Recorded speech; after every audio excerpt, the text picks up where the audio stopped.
5 seconds.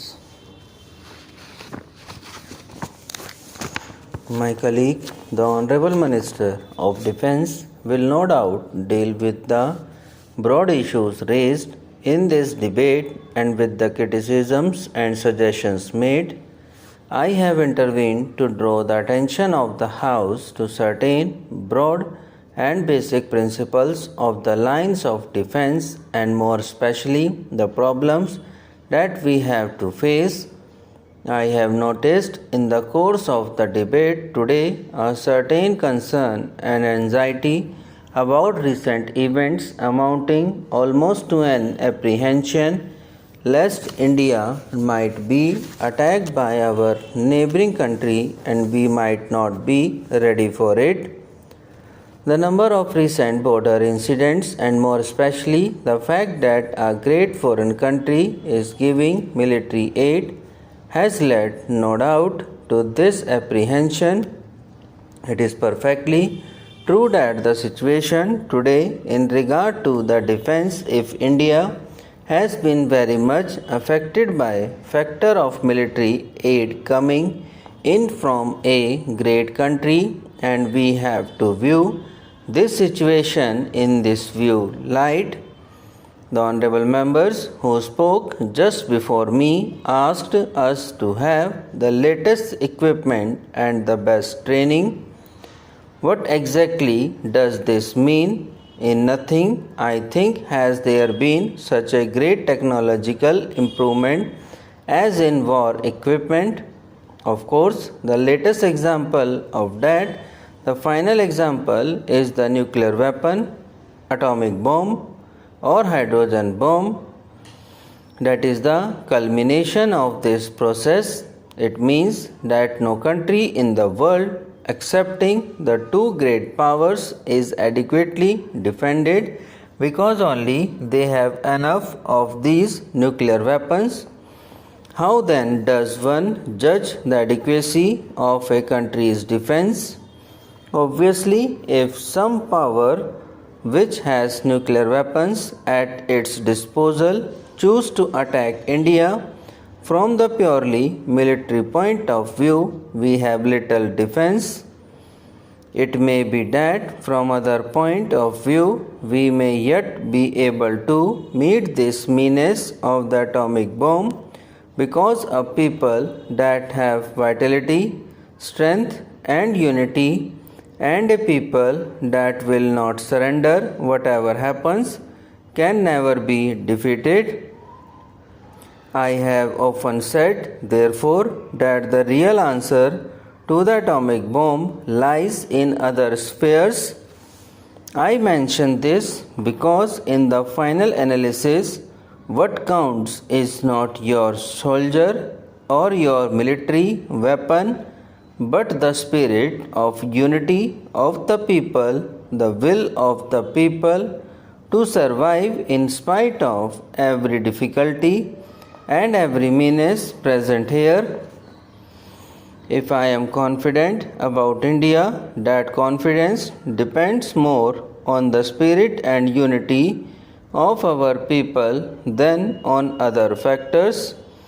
If that is weak for me, it just does not matter how many tanks or how many aircraft we may put in.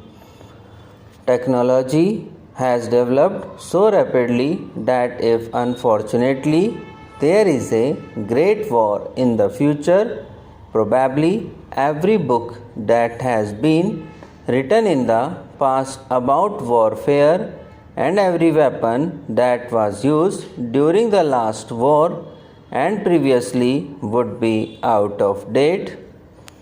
Judged from that point of view, we in India and nearly all the countries of the world, excepting a very few, are completely out of date and there is not help for us at present. What is the equation of defense?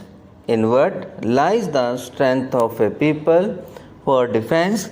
Well, one thinks immediately about defense forces, army, navy, air force.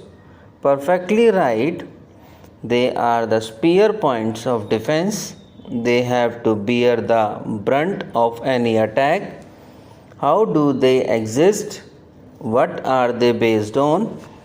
The more technical armies and navies and air forces get, the more important becomes the industrial and technological base of the country.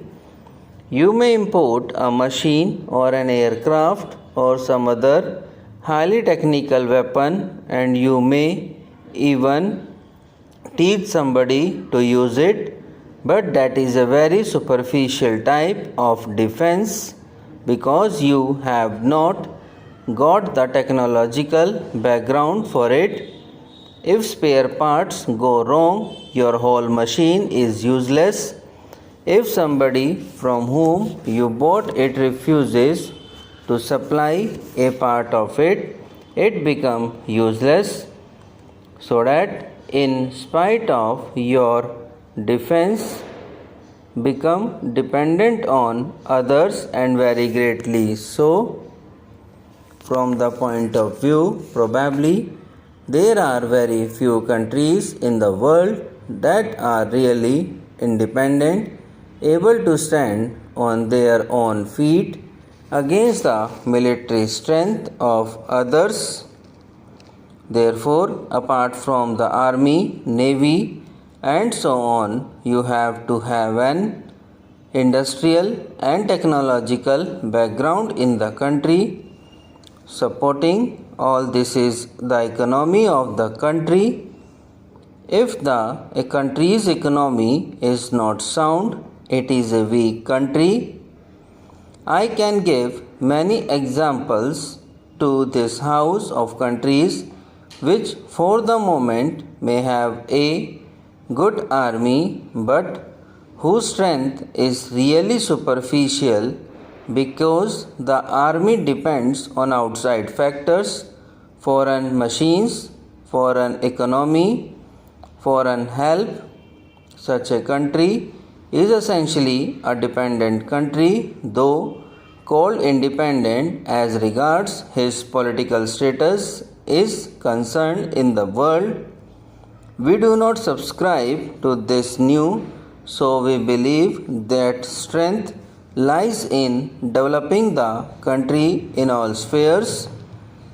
From that point of view, probably there are very few countries in the world that are really independent, able to stand on their own feet against the military strength of others.